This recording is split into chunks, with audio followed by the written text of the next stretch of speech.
이번에 코로나로 인해서 함께 다 모이지 못하는 기간이 제일 길어지고 있는 기간인 것 같습니다. 그래서 얼굴을 뵙지 못한 성도님들이 꽤 계시는데 오랜 기간 동안 뵙지 못했습니다. 주님께서 함께 하시고 다들 각자 생활 가운데 주님의 은혜 가운데 생활하셨으면 좋겠다 생각이 들어집니다.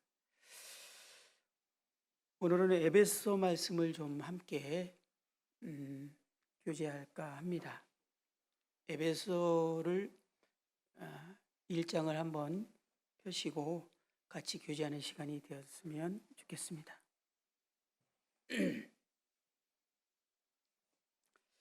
에베소는 AD 62년경에 기록된 옥중서신이라고 이렇게 합니다. 우리 옥중서신이라면 에베소서와 빌립보서, 그 다음에 골로새서와 빌레몬서를 옥중서신으로 우리가 말합니다. 바울이 3차 전도 여행을 마치고 이제 로마로 가서 1차 감옥 생활을 하던 시점에 그때 한 2년 정도 감옥 생활을 하는 기간에 쓰여진 것으로 사도행전 28장 끝부분에 기록된 것으로 저희들은 보고 있습니다. 두기고가 이 서신을 전달한 것으로 알고 있고요. 이 특별히 에베소는 어떤 문제를 바로잡거나 그러기 위해서 기록된 것이 아닌 것으로 보여집니다. 그래서 이 본 서신은 에베소를 비롯해서 그 주변의 교회들을 위한 회람 서신으로 이렇게 쓰여진 것으로 저희들이 보고 있습니다.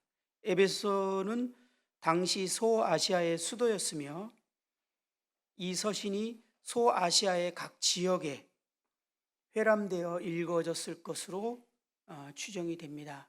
그 요한계시록에 나오는 그 아시아 교회들이 이제 이 에베소 주변에 이렇게 몰려 있었는데요. 이 서신이 그들에게 읽혀졌을 거라고 생각들을 하고 계십니다. 이 기록 목적을 생각해 보면 에베소 교회를 비롯한 인근 교회들을 격려하고 믿음으로 바로 세워주면서 그리스도 안에서 연합과 일치를 통한 바른 교회상을 일깨워 주기 위해서 기록된 것으로 생각합니다. 그 당시에 유대인과 이방인이 함께 예배를 드렸고 그 초대교회 성도들 구성이 유대인과 이방인들이 함께 있었기 때문에 그들이 아직 온전히 교회상을 바로 갖지 못했기 때문에 종종 서로 간에 다른 견해와 갈등들이 있었던 것을 보게 됩니다. 이런 것들을 또 가르치기 위해서 바울이 이 서신서를 쓰여졌다라고 생각이 되어집니다. 에베소의 계갈은 1장부터 3장까지는 그리스도 안에서 믿는 자들의 신분을 기록하고 있습니다. 그리고 4장부터 6장까지는 믿는 자들이 이제 일상생활의 실천, 어떻게 하면 그 신분에 부합될 수 있는 삶을 살아갈 것인지에 대해서 기록하고 있습니다. 전에도 말씀드렸지만 바울은 항상 서신서의 전반부에는 저희들의 신분이 어떠한 존재인가, 하나님 베푸신 은혜에 대해서 기록을 하고 후반부에는 그것을 이제 그러한 신분을 가진 자가 그 신분에 맞게 합당한 삶을 어떻게 살아야 될 것인지에 대해서 항상 함께 균형 있게 기록하고 있는 것을 보게 됩니다. 에베소는 정확하게 6장 중에 반이 그런 전반부의 신분에 대해서 기록되어 있고 4장부터는 우리의 일상적인 생활에 대해서 교훈을 주고 있는 것들을 보게 됩니다. 오늘은 에베소서 1장을 함께 보려고 하는데요. 에베소 1장은 이 에베소서 전체의 도입 부분 한 장 전체가 도입 부분에 해당되는 그런 내용입니다. 한번 1절, 2절을 읽어보도록 하겠습니다. 하나님의 뜻으로 말미암아 그리스도 예수의 사도된 바울은 에베소에 있는 성도들과 그리스도 예수 안에 있는 신실한 자들에게 편지하노니 하나님 우리 아버지와 주 예수 그리스도로부터 은혜와 평강이 너희에게 있을지어다. 1절에 하나님의 뜻으로 말미암아 그리스도 예수의 사도된 바울이라는 표현을 하고 있습니다. 바울은 자신의 이 직분이 하나님의 뜻으로 되어졌다라고 말하고 있습니다. 자신의 원함이나 자신의 노력이나 어떤 자격에 의해서가 아닌 하나님의 뜻에 의해서 그 직분을 갖게 되었다라고 말하는 걸 듣게 되는데요. 이것을 통해서 저희들이 교훈을 얻게 되는 것은 우리가 현재 담당하고 있는 직분이나 어떤 역할들이 그것이 아무리 작은 것일지라도 하나님의 뜻으로 말미암아 되어졌다라는 것을 저희들이 인식하면서 그 일에 충성스럽게 감당하는 것이 합당한 태도임을 보게 됩니다. 2절에는 항상 바울이 그 서두에 인사할 때 은혜와 평강이 너에게 있을지어다 이런 기도를 항상 인사를 하죠. 이 은혜는 구원의 원인입니다. 이 은혜가 구원의 원인이라면 평강은 구원의 결과입니다. 그래서 그리스도 안에서 은혜를 받은 자만이 진정한 평안을 맛볼 수 있는 것입니다. 그래서 이 로마서에 지난번에도 말씀드렸지만 세상 사람들은 이 참된 평안을 알지 못합니다. 그러나 은혜를 받은 자는 이 참된 평안이 무엇인지를 잘 압니다. 제가 몇 주 전에 우리 청년연대기를 이렇게 끝난 시점에 기쁜 소식이 하나 있는 것 같아서 한 분을 만나서 연대기를 들으신 분과 이렇게 교제하는 시간이 있었는데요. 그분이 이게 표현화 중에 아주 인상 깊었던 표현이 뭐냐면 너무나 신기해요. 두려움이 사라졌어요. 하나님이 두렵고 또 여러 가지 그 상황들이 두려움이 있었는데 이 두려움이 너무나 신기하게 사라졌어요. 평안해요. 그 얘기를 서두에 딱 하는 순간 하나님의 은혜를 입었나 보다. 그분을 만났나 보다 라는 생각을 할 수 있었어요. 예전에 처음에 다니던 교회에서 제가 생각할 때 기억이 남는 자매님이 한 분 계셨는데 구원받은 자매님으로 침례를 받고 이렇게 신앙생활을 꽤 오래 하셨는데 이 자매님이 가끔 개인적으로 얘기하시는 걸 제가 한 두세 번 들은 적이 있는데 왠지 죽음에 대해서 두렵대요. 자기도 왜 그런지 모르겠대요. 자기는 그 두려움이 마음 가운데 있다라는 거예요. 그래서 좀 이상하다 그러고 말았는데 그리고 꽤 오랜 시간이 흘렀어요. 10여 년 이상 아마 흐른 것 같아요. 자연스러운 계기로 전도의 은사를 가진 형제님과 상담하던 중에 구원을 받으셨어요. 거의 20여 년이 지난 후의 일이죠. 그분이 침례받고 난 다음에 그러고 나서 그분이 표현하는 것이 정말 두려움이 사라졌다. 참 이 은혜와 평강, 이 참된 평강은 은혜를 받은 자만이 누릴 수 있는 그런 복인 것 같습니다. 그래서 이 평안은 하나님과 관계가 회복되었을 때 처음 누리게 되고 또 이 하나님과 관계가 계속 유지되어졌을 때 우리 마음 가운데 평안이 있음을 보게 됩니다. 또 사람과의 관계에 있어서도 우리가 어려움이 없을 때 평강이 있음을 여러분들 경험하죠? 가끔 아내나 남편하고 너무 억울하고 또는 속상하고 화가 나서 한바탕 하고 나면 평안하십니까? 후회하죠? 이 지옥 같다. 우리는 참 관계가 깨어질 때 마음 가운데 평안을 잃게 됩니다. 그리스도인들에게 있어서 그래서 이 평안을 유지한다는 것은 아주 생명과 같이 중요하게 여겨야 되는 부분 중에 하나라고 여겨집니다. 3절부터 한번 14절까지 읽고 이 말씀을 오늘 함께 교제했으면 합니다. 3절부터 읽도록 하겠습니다. 찬송하리로다. 하나님 곧 우리 주 예수 그리스도의 아버지께서 그리스도 안에서 하늘에 속한 모든 신령한 복을 우리에게 주시되 곧 창세전에 그리스도 안에서 우리를 택하사 우리로 사랑 안에서 그 앞에 거룩하고 흠이 없게 하시려고 그 기쁘신 뜻대로 우리를 예정하사 예수 그리스도로 말미암아 자기의 아들들이 되게 하셨으니 이는 그가 사랑하시는 자 안에서 우리에게 거저 주시는 바 그 은혜의 영광을 찬송하게 하려는 것이라. 우리는 그리스도 안에서 그의 은혜의 풍성함을 따라 그의 피로 말미암아 속량 곧 제사함을 받았느니라.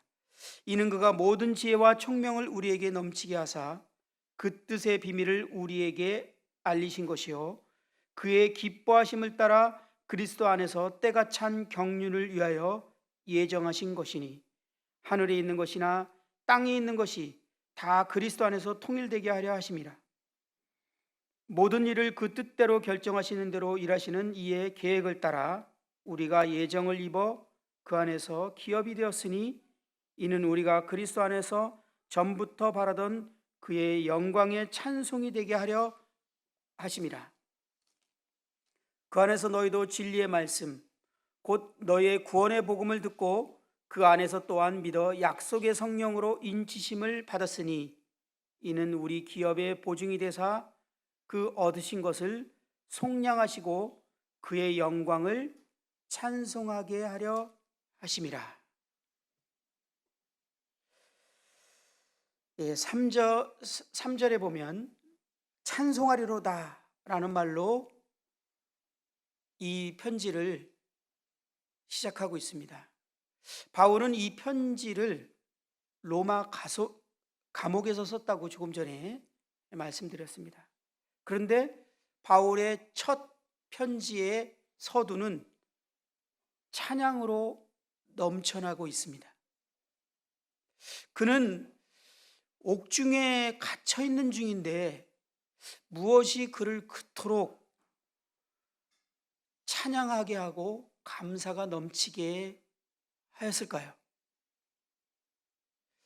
우리는 잘 알다시피 사도행전 16장에서도 보면 바울이 빌립보에서 정말 온몸에 피가 철철 흐르도록 매를 거의 죽은 자처럼 되는 상태로 매를 맞습니다. 그리고 착고에 발을 묶인 채로 옥에 갇히게 되는데요. 거기서도 바울과 실라는 이 마음에서 넘치는 찬송을 부르고 있는 장면을 우리는 잘 기억하고 있습니다. 무엇이 이 바울을 이러한 환경에서도 찬송하게 하고 있는 것일까요? 바울의 말에 의하면 이어지는 말이 그리스도 안에서 하늘에 속한 모든 신령한 복을 우리에게 주셨다라고 말하고 있는 것을 보게 됩니다. 그는 자신에게 주어진 이 신령한 복 때문에 찬송하지 아니할 수 없다라고 말하고 있는 것입니다. 이 신령한 복은 모든 상황, 모든 환경 가운데서도 찬송하게 할 수 있는 능력을 갖고 있는 것을 보게 됩니다. 이것이 바울에게만 주어진 복이 아닌 이 편지를 받고 있는 수신자들에게, 아니 이제 오는 모든 그리스도인들에게 동일하게 주어진 신령한 복이라는 것을, 이 영적인 복인 것을 바울이 말하는 것을 보게 될 때 모든 그리스도인들은 동일하게 어떠한 고난과 어떠한 상황에서도 그 마음 가운데 찬송이 넘칠 수 있음을, 아니 넘쳐야 함을 우리는 교훈을 얻게 됩니다. 여기서 바울이 찬양의 이유를 1장에 쭉 끝까지 나열하는데요. 초반부의 찬양의 이유를 이제 세 가지로 표현합니다.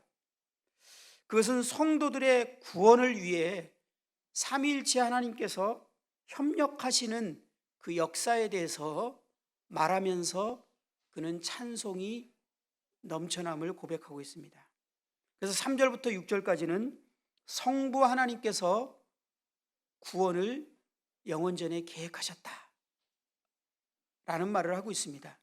그리고 7절부터 12절까지는 성자 하나님, 예수 그리스도께서 하나님의 그 계획을 실행하셨다라는 내용을 얘기하고 계십니다.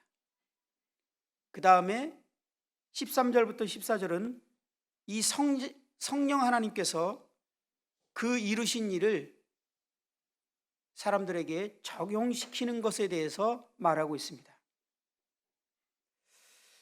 바울은 우리가 어떻게 구원을 받아서 교회의 구성원이 되었는지에 대해서 말하면서 성도들은 이 세상 사람들이 갖고 있는 기쁨과 근본적으로 다른 어떤 기쁨의 이유를 열거하고 있는 것들을 보게 됩니다.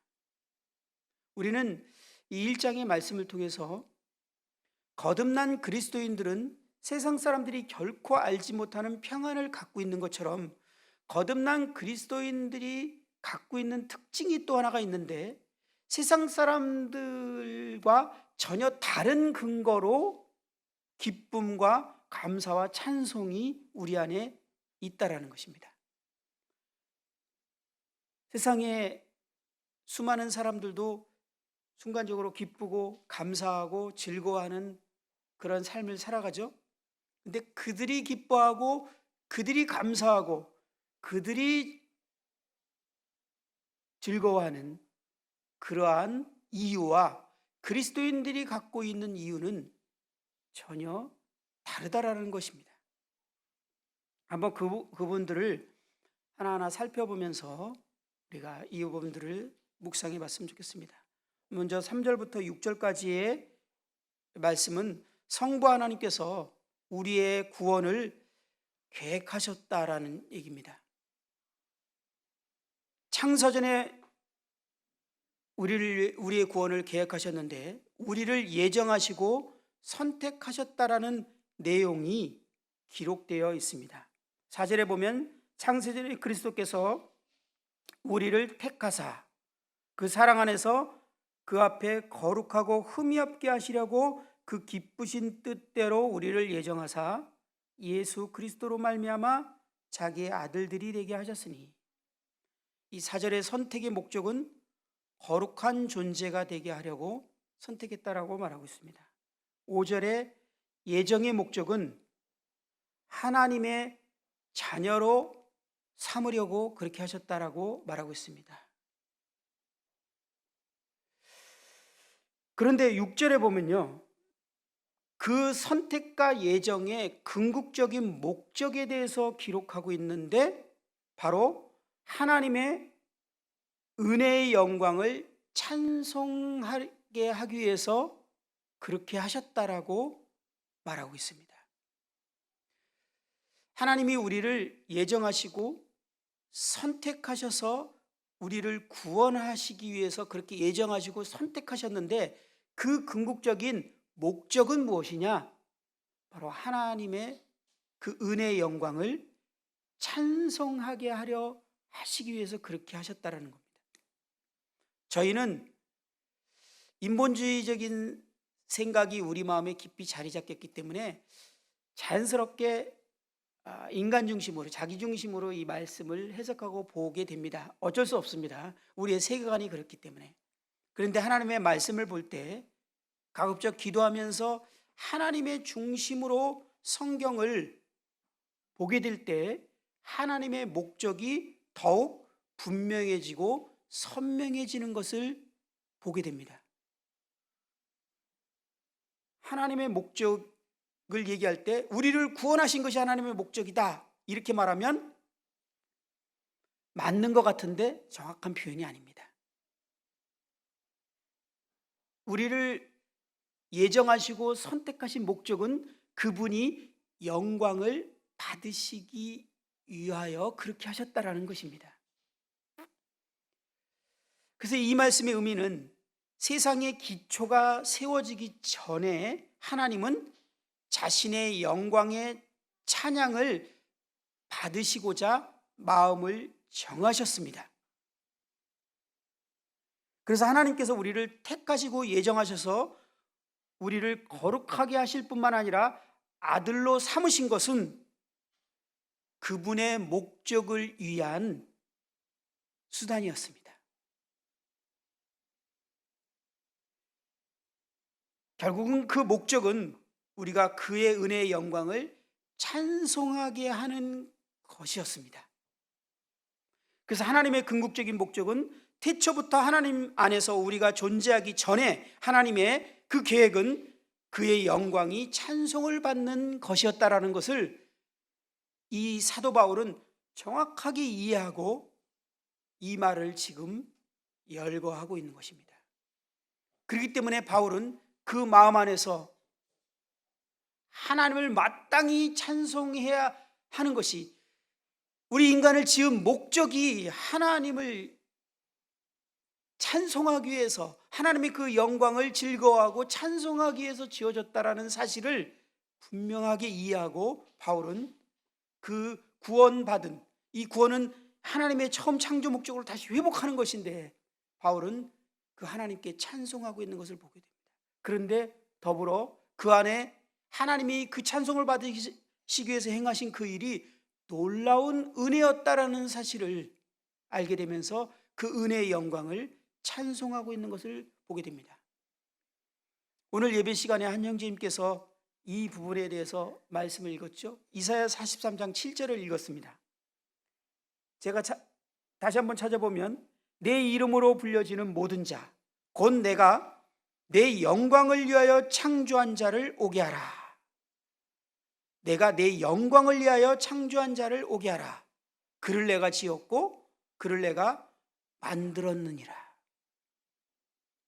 우리는 하나님을 즐거워하고 그 영광을 찬송하기 위하여 지어진 존재입니다. 무엇으로 좀 비교할 거야? 하나님을 즐거워한다. 이것을 뭐로 비교할지 잘 모르겠는데 두 가지가 지금 딱 떠올라요. 하나는 다 이해할 수 있는, 어린아이를 가진 부모들이 있다면 아이가 엄마를 얼마나 즐거워하는지 조금 느낄 수 있죠. 정말 엄마를 얼마나 즐거워하는지, 그 즐거워하고 있는 것을 더 확실히 느낄 수 있는 방법은 엄마가 없을 때 그 아이의 모습을 보면 알 수 있습니다. 못 견딥니다.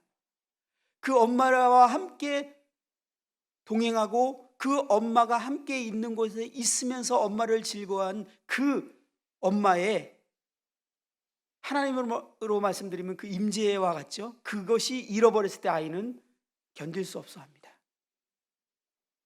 우리가 하나님을 즐거워하기 위해서 지어졌다는 것은, 하나님의 임재를 잃어버리면 우리는 그 어린아이처럼 비참한 상태와 두려운 상태와 심각한 상태와 슬픔의 상태로 빠져야 되는 것이 당연한 것이고 마땅한 것입니다. 우리는 하나님의 임재 안에서 그분을 즐거워하기 위해서, 그분의 영광을 즐거워하기 위해서 지었다라는 겁니다.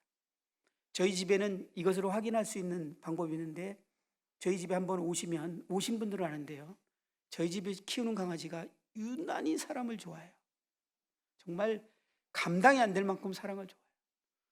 들어오면은 한 5분에서 10분 이상을 꼬리를 흔드는데, 꼬리가 흔들리는 게 아니라 너무나 꼬리를 세게 흔들어서 몸이 이렇게 흔들립니다.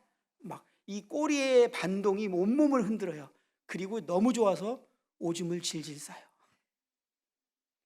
저게 정말 즐거워하는 거구나, 주인을. 우리가 하나님을 그렇게 즐거워하도록 지었다는 거예요. 그래, 하나님의 임재 가운데 있을 때 그게 어떤 환경이든 어떤 상황이든 즐거워하는 것이 자연스러움 아닙니까? 바울은 하나님의 임재 가운데서 옥에 있었지만 그는 즐거워했습니다. 그리고 그 하나님의 영광스러움과 그분의 은혜를 생각할 때 그는 찬송이 터져 나올 수밖에 없었던 것입니다.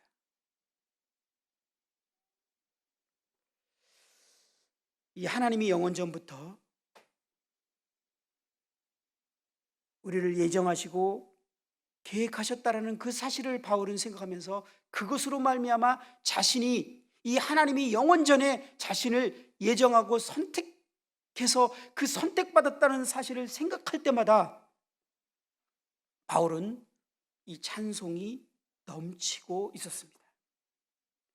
여기 계신 모든 분들이 구원받으신 분들이시죠? 그렇다면 하나님께서 영원전에 이 세상이 생기기 전에 저희를 선택했다라는 것입니다. 그것을 생각한다면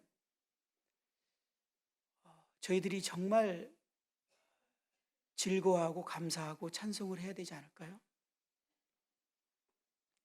저는 이 말씀을 이렇게 준비하다가 이 찬양집을 막 찾아봤어요. 제가 생각나는 찬양이 있어서. 그런데 저희 찬양집에 106장에 제가 찾는 찬양이 있더라고요. 제가 이전에 구원받고 나서 이 찬양이 그렇게 좋았어요. 그런데 저는 2절이 너무너무 좋았어요. 이 찬양이 뭐냐면 집에서 이 말씀 듣고 계시고 경배와 찬양이 없는 분을 위해서 제가 잠시 들려드리면 이런 찬양입니다. 아름다운 이야기가 있네, 구세주의 사랑 이야기, 영광스러운 천국 떠난 사람, 나와 같은 죄인 구하려. 근데 제가 2절이 너무너무 좋았어요. 2절을 부를 때마다 막 가슴이 터질 것 같았어요. 그 2절 가사는 뭐냐면 넓고 넓은 우주 속에 있는 많고 많은 사람들 중에 구원받고 보호받은 이 몸, 주의 사랑받고 산다네. 2절의 첫 가사는 넓고 넓은 우주 속에 있는 많고 많은 사람들 중에 구원받고 보호받은 이 몸. 제가 구원받았던 그 시점에는요, 대한민국에 수많은 사람들이, 아니 전 세계에 수많은 사람들이 있었고 대한민국에 수없이 많은 사람들이 살고 있었습니다. 그 중에서도 교회를 다니는 수백만, 수천만 사람들이 저희 대한민국에도 있었습니다. 그런데요, 놀랍게도 제가 다니던 그 여러 교회에서 구원받은 사람을 저는 만나본 기억이 없어요. 그런데 제가 구원을 받은 거예요. 구원받고 나니까 이 말씀이, 하나님이 나를 영원전에 택하셨구나. 구원받고 나니까 이 말씀이 제 마음 가운데 확 이해가 됐어요. 그런데 제 마음에 이 막 감동이 되는 건 이 많은 사람 중에서 내가 택함을 받았다라는 것이 이 찬양을 부를 때마다 이 감당이 안 되는 거예요. 내가 뭐 때문에 이 수많은 사람 중에 택함을 받았지?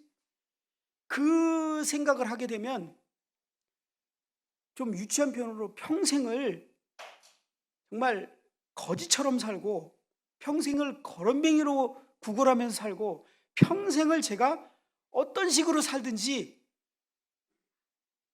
감사하면서 살아야 되는 게 마땅하겠구나 하는 생각을 정말 많이 했습니다. 예, 그렇지 않습니까? 우리가 평생을 이 세상 사람들이 갖고 누리는 것을 평생을 누리지 못하고 세상 사람들이 원했던 그것들을 우리가 하나도 갖지 못한다고 할지라도 그거와 비교하겠습니까? 하나님이 저를 택하셨어요. 수십억 인구 중에 저를 택하셨단 말이에요. 그래서 제가 하나님의 아들이 됐어요. 끝난 거 아닙니까?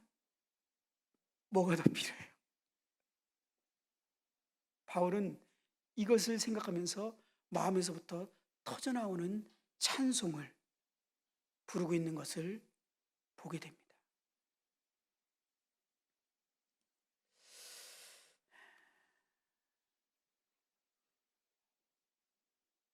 이 3절부터 6절의 주요 단어 중에 하나가 3절에 보면 그리스도 안에서라는 말을 하고 있습니다. 신약 성경에는 서로 연관이 되는 주요 두 진리가 있는데요. 하나는 신분이고 하나는 그 성도의 삶, 상태입니다. 성경에서는 먼저 신분에 대해서는 세상의 모든 사람들은 아담 안에 있다라고 표현하고 있습니다.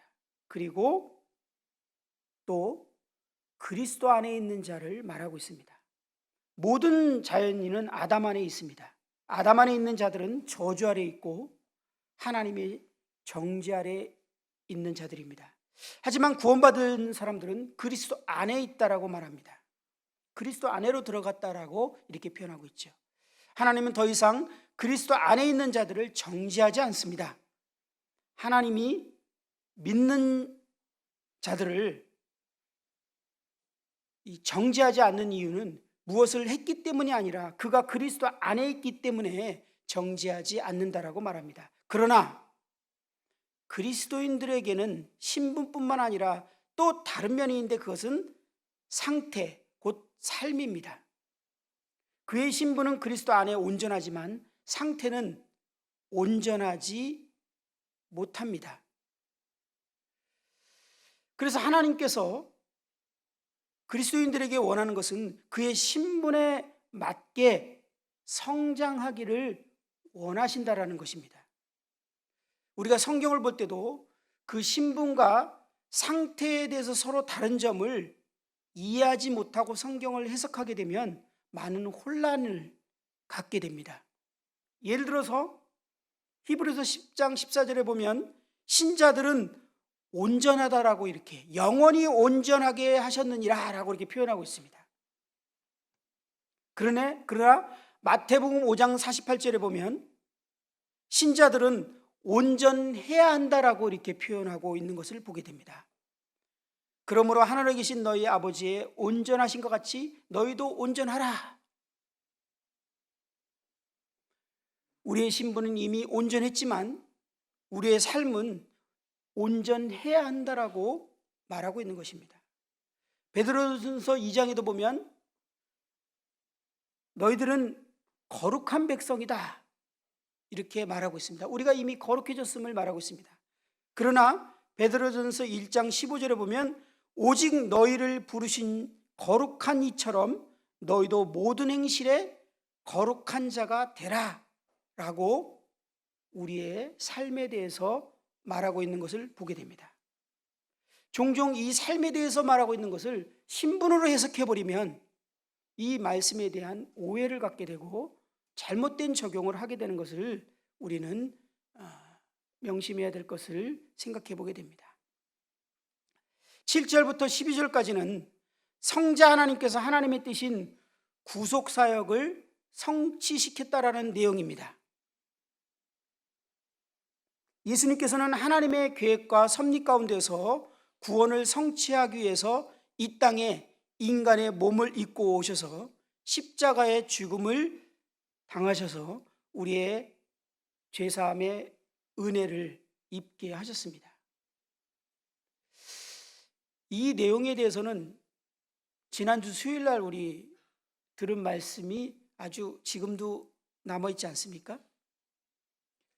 레위기의 제사를 통해서 주님께서 십자가에 죽으신 그 죽으심은 하나님의 진노를, 우리를 향한 하나님의 진노를 대신 받으신 것이라는 사실을 우리가 생각하면서 하나님의 진노가 어떠한 진노였는지 그 짐승을 잡는 과정을 통해서 우리는 조금 생각해 봤습니다.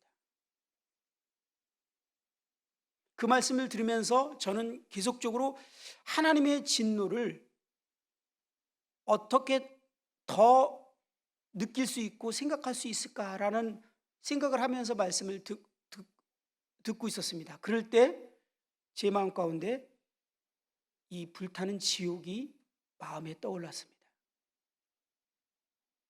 윌리엄 맥도날드 형제님은요, 한 책에서 그리스도인들에게 종종 가만히 앉아서 그 불타는 지옥에 대해서 아무쪼록 생각해보라. 그 불타는 지옥에 대해서 아무쪼록 종종 생각해보라. 왜 그런 말을 했을까요? 첫째는 우리가 거기서 건짐을 받았다는 사실에 감사함과 우리의 주변에 있는 잃어버린 영혼들에 대해서 우리가 한번 그들이 처한 환경에 대해서 생각해 볼 것을 말씀하고 있는 내용이었습니다. 그런데 저는 그 지옥이 생각나면서 하나님의 진노가 어느 정도인지를 가늠하도록 하는 것이 지옥이었다라는 생각을 하게 됐습니다. 왜냐하면 하나님의 심판이 지옥이었습니다.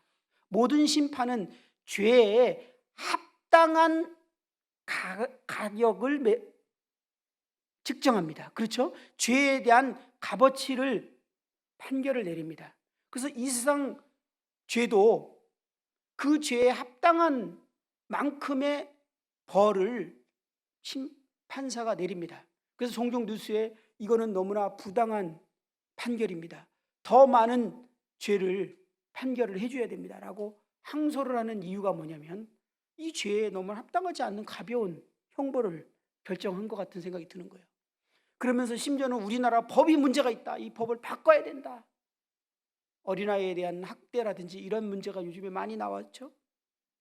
우리는 이것을 생각할 때 하나님은 공의로우신 분이고 그분은 온전하신 분이십니다. 그 때문에 그분이 내린 심판의 대가는 그 죄의 대가에 마땅한 합당한 대가가 내려질 것이라는 걸 우리는 압니다. 그분의 본질을 볼 때. 그런데 우리의 죄에 대한 대가, 그 하나님의 진노가, 그 대가가 불타는 지옥이라는 것이에요.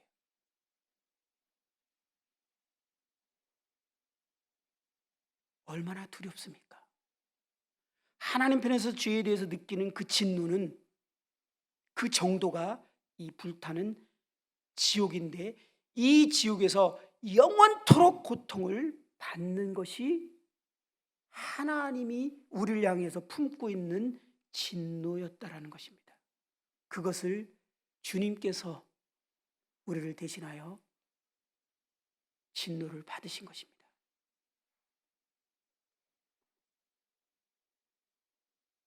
그렇다면 우리가 어떤 환경에서도 찬송하는 것이 마땅하지 않습니까?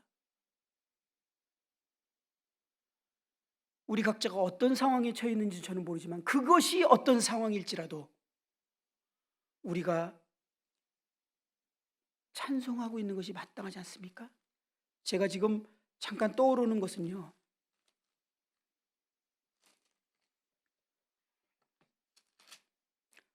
바울이 이런 표현을 고린도전서에서 표현했어요.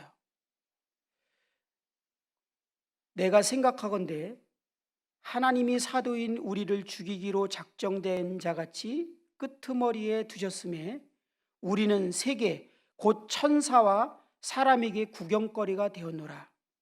우리는 그리스도 때문에 어리석으나 너희는 그리스도 안에서 지혜롭고 우리는 약하나 너희는 강하고 너희는 존귀하나 우리는 비천하여 바로 이 시각까지 우리가 줄이고 목마르며 헐벗고 매맞으며 정처가 없고 또 수고하여 친히 손으로 일하며 모욕을 당한 즉 축복하고 박해를 받은 즉 참고 비방을 받은 즉 권면하니 우리가 지금까지 세상에 더러운 것과 만물의 찌꺼기같이 되었더라. 세상에 더러운 것과 만물의 찌꺼기같이 되었도다. 바울이 찬송하고 있는 상태입니다. 바울이 찬송하고 있는 상태예요. 세상에 더러운 것과 찌꺼기처럼 쓰레기처럼 됐대요.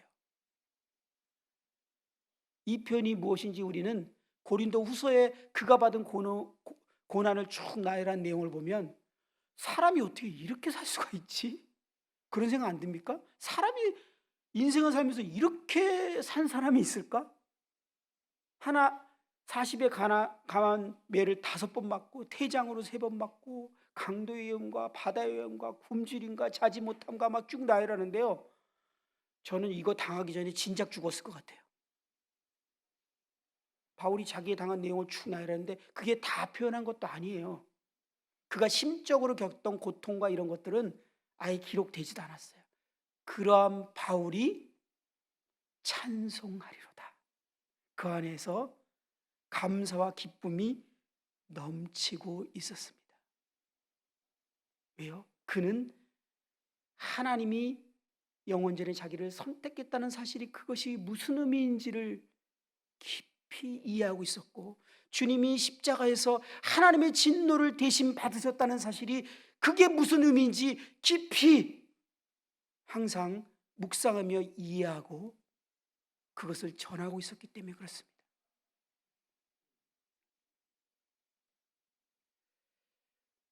우리가 어떤 상황 때문에 불평을 갖고 불만을 갖고 투덜거리고 짜증을 내고 또 뭔가 부족한 것 때문에 감사를 잃어버린 것은, 이건 뭔가 잘못돼도 많이 잘못된 것입니다.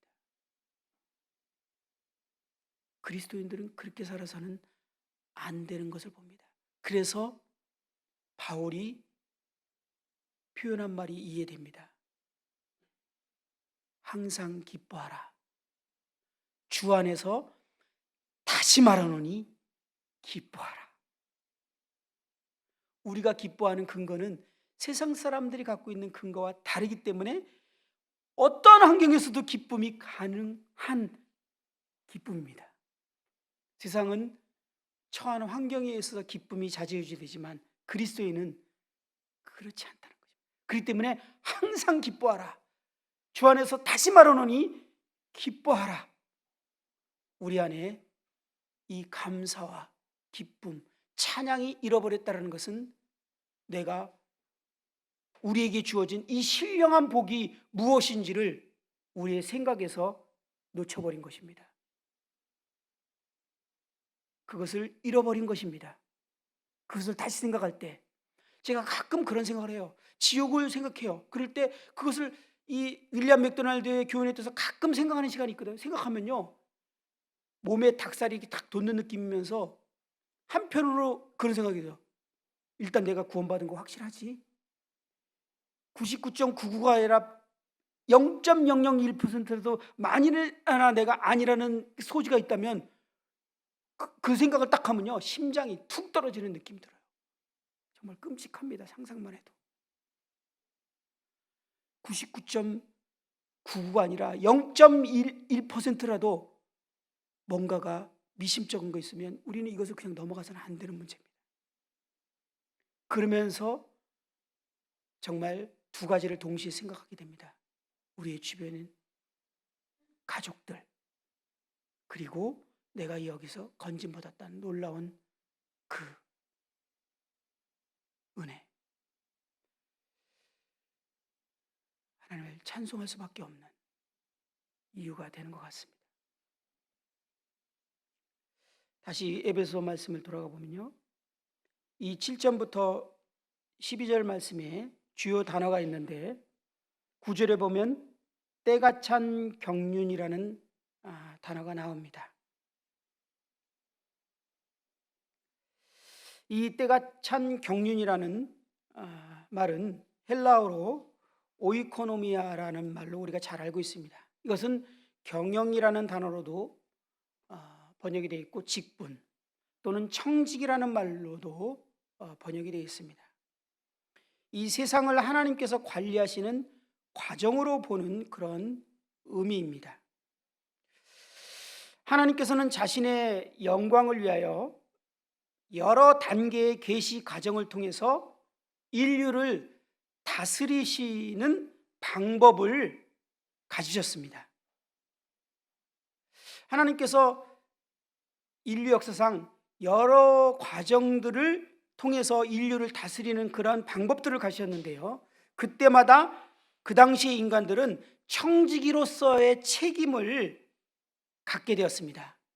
이 시대에도 하나님께서 우리를 다스리는, 경영하는 방법을 갖고 계시는데 저와 여러분들은 이 시대에 청지기로서의 책임을 갖고 있는 것입니다.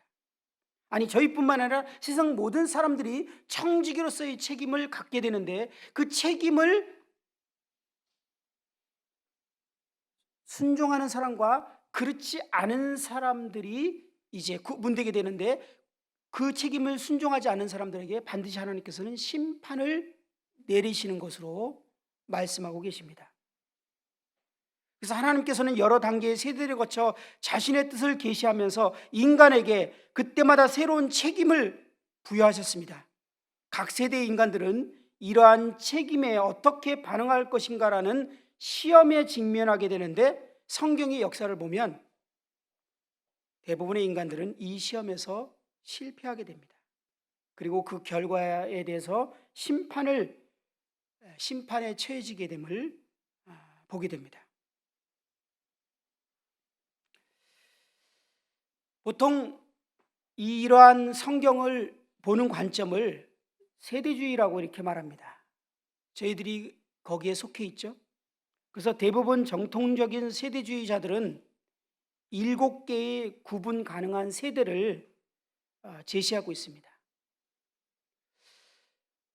간단하게 말씀드리면 7개의 세대를 하나님께서 경영하는 방식을 갖고 있는데, 그 7개 단계마다 하나님께서 인간들에게 요구하는 책임, 하나님이 인간들을 경영하는 방식이 달랐습니다. 그래서 이 경륜 동안에 인류를 다스리는 이 주된 방법과 청지기로서의 인간의 책임에 대해서 우리가 이해하면서 성경을 보는 것이 성경에 대한 오해를 갖지 않게 되는 이유가 될 것입니다. 처음에 세대를 보면 무죄 세대라고 합니다. 무죄 세대는 창세기 1장 3절부터 3장 6절까지의 내용인데요, 아담의 타락 이전의 세대를 가르칩니다. 하나님께서 이때 그들에게, 이 청지기인 인간들에게 책임을 주셨는데, 그 책임은 에덴 동산을 관리하는 거였고요, 선악과를 먹지 않는 거였습니다. 그리고 땅에 충만한 것이었습니다. 그리고 하나님과의 교제 가운데 살아가는 것이 그 시대에 하나님께서 그들에게 요구한 책임입니다. 결국은 우리는 결과를 합니다. 아담과 하와의 실패를 통해서 심판을 받게 됩니다. 영적으로, 육체적으로 죽음을 맞게 되는, 심판을 맞게 되는 것을 우리는 알 수 있습니다. 두 번째가 양심 세대라고 합니다. 자기 결정 세대라고 말하기도 하는데요, 창세기 3장 7절부터 8장 14절까지의 내용인데요, 아담의 타락 이후부터 노아 시대 홍수 때까지입니다. 그들의 책임은 양심의 지시에 대한 순종을 요구했습니다. 양심에 따라서 그들이 그 양심에 순종했어야만 합니다. 그런데 그들은 결국은 실패했습니다. 그들은 정말 부패했죠. 그래서 하나님께서 실패에 대한 대가로 심판을 내리셨는데, 그것이 홍수 심판입니다. 세 번째가 인간 통치 세대라고 합니다. 창세기 8장 15절부터 11장 9절까지 홍수 심판 이후부터 바벨 심판 때까지를 인간 통치 세대라고 말합니다. 하나님께서 인간으로 하여금 세상을 통치하도록 허용하신 시대입니다. 이때 인간들은 청지기로서 하나님께 순종해야 했는데, 그 책임은 땅에 충만해야 했습니다. 그리고 드디어 법이 개정됐는데 질서를 위한 사형 집행이 명해졌습니다. 그리고 육식을 허용하는 허용이 허락되었습니다. 그런데 인간들은 또 이 청지기로서의 역할을 실패합니다. 그래서 하나님께서 언어를 혼잡케 하심으로 심판을 내리시는 것을 우린 잘 알고 있습니다. 네 번째가 족장 통치 시대, 약속 시대라고도 합니다. 창세기 11장 10절부터 출애굽기 18장 27절까지의 내용인데요.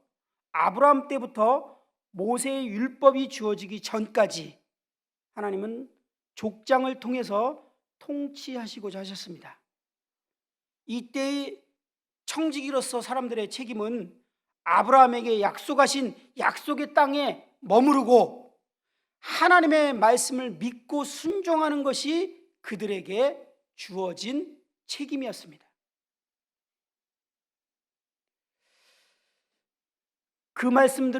그것을 책임을 청지기로서 역할을 하지 못할 때 하나님께서는 심판을 내리셨는데 애굽의 종살이를 하게 하거나 광야에서 유리하게 하는 그러한 심판을 내리셨습니다.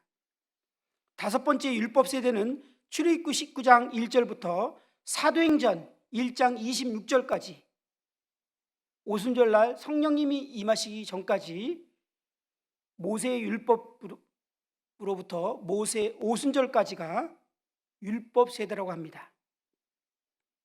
이들의 책임은 당연히 율법을 지켜야 하는 것이었습니다. 그들이 청지기로서 이 역할을 실행하지 못할 때는 열국의 포로로 잡혀가게 되는 그런 심판을 내렸습니다. 여섯 번째가 이제 지금 교회 세대라고, 은혜 세대라고 말합니다. 사도행전 2장 1절부터 요한계시록 19장 21절까지 주님께서 승천하시고 성령을 보내주신 후부터 주님이 재림하시는 때까지가 은혜 시대, 교회 시대라고 합니다. 이때 사람들의 책임은 하나님께서 모든 사람에게 값없이 베푸는 의의 선물, 그리스도를 믿는 것이었습니다. 그분을 믿는 것이었어요. 그리고 그리스도와 동행하는 것. 그것을 이제 책임을 다하지 못한 사람들에게는 사망이 임하는 것으로 성경은 말하고 있습니다. 이런 관점이 이제 마지막 보면 천년왕국 세대라고 하는데요. 이런 관점으로 성경을 보는 것이 필요한 것은 뭐냐면요. 지금 교회 세대의 책임은 예수 그리스도를 믿고 구원받는 것이라는 것이 인간들에게 청지기로서 주어진 책임이라고 제가 말씀드렸죠. 그래서 그것을 받아들이지 않고 그것을 순종하지 않은 사람에게는 사망이라는, 영원한 멸망이라는 이 심판을 받게 됩니다. 그러면 율법 시대는, 족장 시대는, 인간 통치 시대는 예수 그리스도를 믿음으로 받아들이고 구원을 받는 걸 요구했을까요? 안 했을까요? 그때는 청지기로서 인간들에게 그것을 요구하지 않았던 것입니다. 그러나 하나님이 그들을 구원하는 근거는, 하나님은 시간 밖에 계신 분이죠. 그분은 세상이 처음 시작됐을 때나 마지막 때나 예수 그리스도께서 십자가에 달리실 때가 현재이십니다. 그래서 족장시대에 하나님을 믿고 신뢰하는 그들을 하나님께서는 예수 그리스도의 십자가의 근거로 그를 의롭다 칭한 것입니다. 그러나 그들의 입장에서는 예수 그리스도의 하신 일을 다 이해하고 믿어서 하나님께 의롭다 칭함을 받은 것이 아닙니다. 그래서 구약에서 복음을 깨달았다 이렇게 표현하는 것은 잘못된 표현입니다. 감춰진 비밀이에요. 그래서 성경은 이렇게 세대별로 하나님께서 경륜을 가지시고 인간들에게 요구하는 책임이 있었던 것입니다. 지금은 저희들에게는 바로 우리 주 예수 그리스도, 그분을 영접하는 것입니다. 천년왕국 세대에는 계시록 20장 1절부터 10절까지인데 그리스도께서 지상에 재림하신 후 왕으로 다스리는 메시아 왕국 시대입니다. 책임은 그리스도를 믿고 통치권에 순종해야 합니다. 이때 아브라함 및 다윗의 언약에 포함된 모든 약속들이 성취되는 시대입니다. 청지기로서 이 역할을 하지 못할 때 사망과 백보자 심판이 있게 됨을 말하게 됩니다. 이런 관점에서 세대주의 관점에서 성경을 보게 될 때 이스라엘에게 하신 약속과 교회가 구분되는 것을 보게 됩니다. 이스라엘에 대한 계획과 교회에 대한 가진 계획이 경륜적으로 구분이 됩니다. 이것을 구분하지 않으면 이스라엘에게 한 약속이 우리 교회에게 적용된다라고 성경을 오해하게 됩니다. 그것은 경륜적인 하나님의 그 세대마다 7가지의 경륜을 가지고 하나님이 경영하신 것을 오해했기 때문에 생기는 성경의 해석법입니다. 오늘날 우리가 알고 있는 일반 교회에서, 특히 언약주의에서 이스라엘에게 약속된 것이 교회를 통해서 완성되었다고 믿기 때문에 구약을 그렇게 우리에게 적용하는 것들을 우리는 종종 쉽게 듣게 되고 설교에서 강의에서 보게 됩니다. 그러나 그렇지 않다는 것입니다. 그리고 세대주의 본문의 두 번째는 하나님의 영광이 성경 전체에서 제시한 계시의 궁극적인 목적이라는 것입니다. 이러한 구분은 문자적 해석을 일관되게 적용한 결과입니다. 즉 구약의 예언에 이르기까지 문자적 해석을 일관되게 적용하면 이스라엘에게 주신 약속이 문자적으로 이제 이스라엘에게 성취된다고 보아야 하고, 그에 따라 이스라엘에 대해 가지신 계획과 교회에 대해서 가진 계획이 경륜적으로 구분된다라는 것을 우리는 알 수 있게 됩니다. 이러한 구분된 경륜에 따라서 성경을 이해하면 구원을 포함하면서도 구원을 뛰어넘는 하나님의 영광이 성경의 중심 목적임을 알 수 있다라고 보는 것입니다. 그래서 우리는 하나님을 즐거워하며 하나님의 영광을 위해서 창조되었고 우리가 선택되었고 구원을 받았다는 사실에 대해서 우리는 기억할 수 있게 됩니다. 그래서 여기서 때가 찬 경륜이라는 것을 정확하게 이해하려면 천년왕국 세대를 의미합니다. 왜 이 말씀을 이렇게 길게 드렸냐면 오늘날 일반 기성교회가 말하고 있는 성경 해석은 천년왕국은 지금이 천년왕국이라고 해석을 합니다. 대부분. 그래서 우리가 믿는 천년왕국 마지막 7번째 하나님의 경륜인 그리스도께서 왕으로 와셔서 이 1000년 동안을 다스릴 것에 대해서 성경을 그렇게 보지 않습니다. 그러니까 여기 때가 찬 경륜, 그러면서 하늘에 있는 것이나 땅에 있는 것이 다 그리스도 안에서 통일되는, 그분이 왕으로 오셔서 이 땅을 이제 다스리게 되는 그 천년왕국 시대, 이 계획은 모든 것이 그리스도 안에서 통일되는 것입니다. 천년왕국 때는 그리스도께서 만왕의 왕이시고 만유의 주로 만물을 다스리는 영광을 누리시게 되는데요, 이때는 모든 민족이 주님의 영광을 찬양하게 될 것입니다. 물이 바다 덮음같이 여호와의 영광을 인정하는 것이 세상에 가득하게 될 것이라고 말하는 것처럼 이때 구원받은 성도들이 영광의 주님과 함께 왕노릇하며 주님과 함께 오게 될 것입니다. 교회는 주님이 재림하시기 전에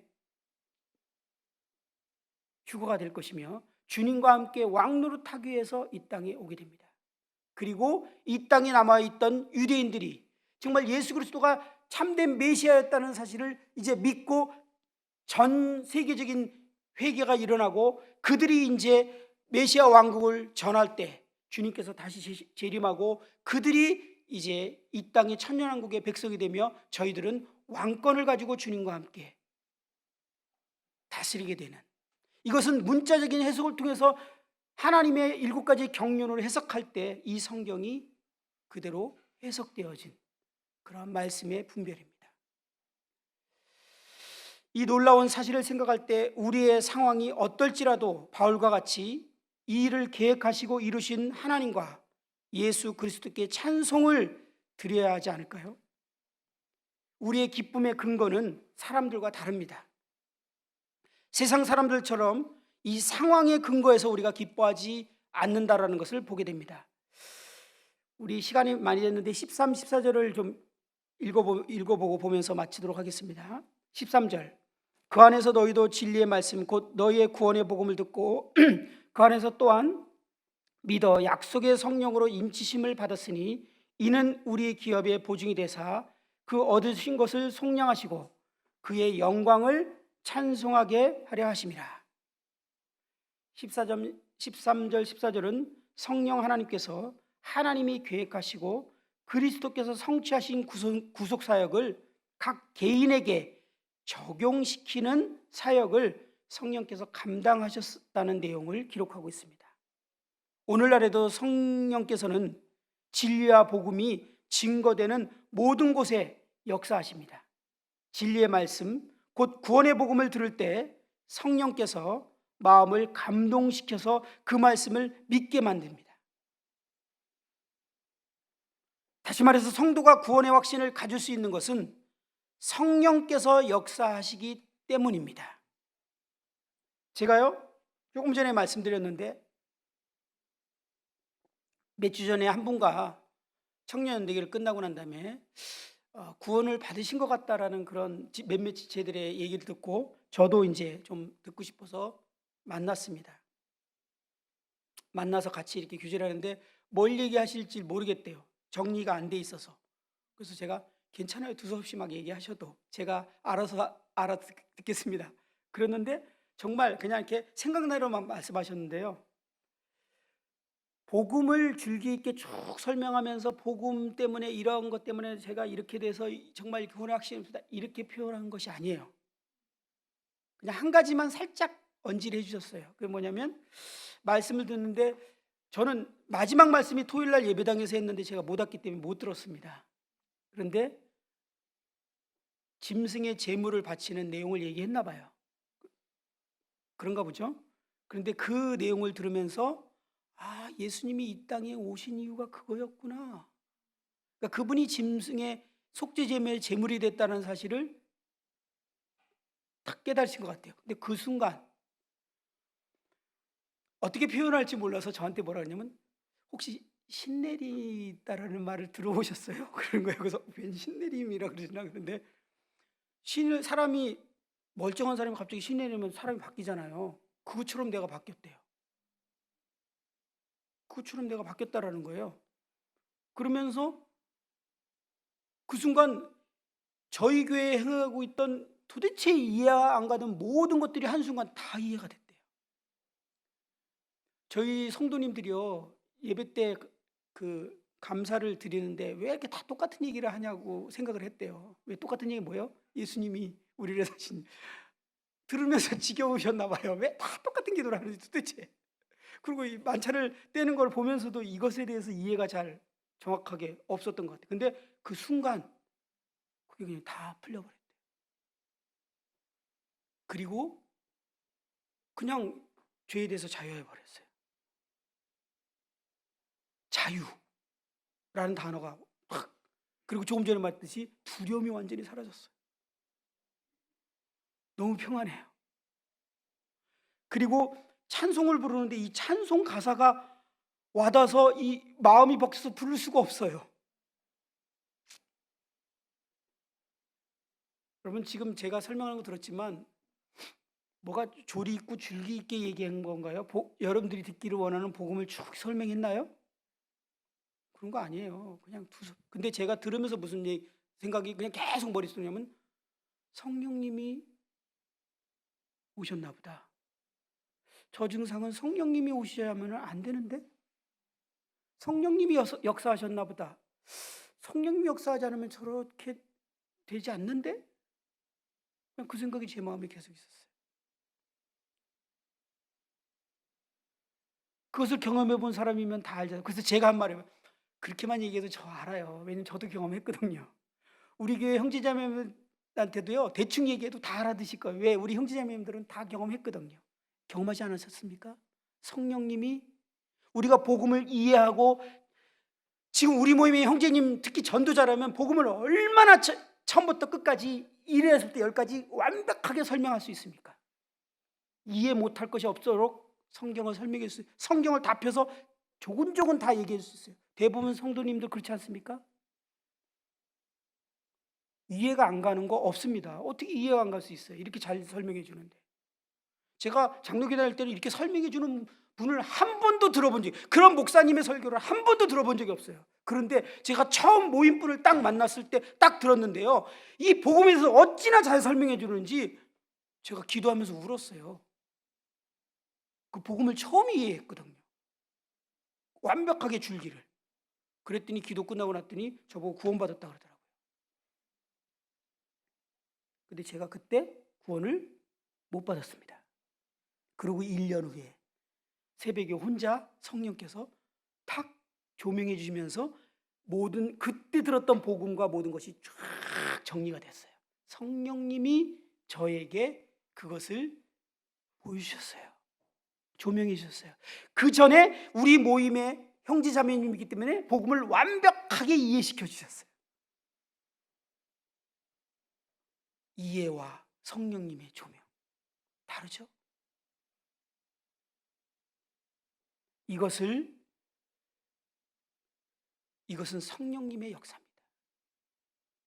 저와 여러분들은 이 성령께서 이 하나님의 영원전에 계획하시고 그때 우리를 이미 택해 주시고, 그리고 주님께서 그 일을 실행하시고 이 땅에 오셔서 그 하나님의 진노를, 우리가 받아야 될 모든 진노를 받으시고, 그리고 오늘날 개개인에게 이 성령 하나님께서 놀랍게 우리 마음 가운데 역사하셔서 성령님이 우리를 인쳐 주신 것입니다. 우리가 찬양해야 되지 않을까요? 이 놀라운 역사를 생각할 때 사도 바울처럼 우리의 삶의 어떤 모든 상황 가운데서도 감사해야 되지 않을까요? 찬송해야 되지 않을까요? 이 인치신다는 말은 고린도 교회와 에베소 교회는 이 제재업으로의 중심지였습니다. 그래서 통나무 뗏목들이 흑해로부터 보내져서 이렇게 타고 내려왔어요. 그러면 항구에 있던 뗏목들은 여러 통나무 회사들로 이렇게 보내졌는데요, 회사들은 통나무를 살펴보고 내가 살 것에 대해서 고른 다음에 그 고르고 나서 거기에다가 돈을 지불하고 난 다음에 자기가 골라놓은 모든 통나무마다 어떤 쐐기를 이렇게 박아 놓았습니다. 그 쐐기를 박아 놓은 것을 인이라고 불렀습니다.